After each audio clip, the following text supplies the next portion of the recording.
Papež Frančišek je na praznik Gospodovega razglašenja z verniki molil angelovo češčenje. V nagovoru je spregovoril o 3 modrih, ki so prišli z vzhoda, da bi počastili novorojeno dete. S svojim češčenjem modri pričujejo o Jezusu, ki je prišel na zemljo rešiti vse ljudi in ne le enega naroda. Zato se na ta praznik naš pogled razširi na obzorje vsega sveta, da bi praznovali Gospodovo razglašenje vsem narodom, razglašenje Božje ljubezni in vesoljnega zveličanja.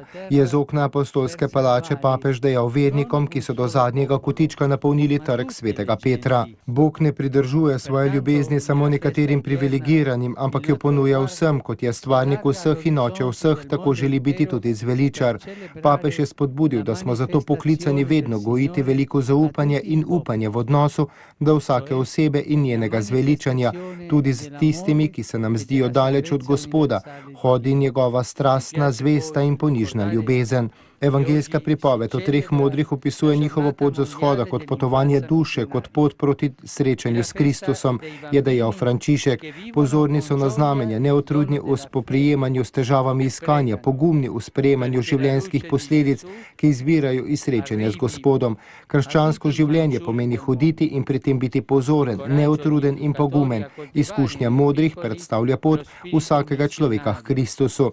Kot za modre, tako tudi za nas iskanje Boga pomeni hoditi, usmeriti se v nebo ter v vidnem znamenju zvezde, videti nevidnega Boga, ki govori našemu srcu. Zvezda, ki lahko vodi vsakega človeka k Jezusu, je Božja beseda. Božja beseda je luč, ki usmerja našo pot, hrani našo vero in jo oživlja, je dejal papež Frančišek.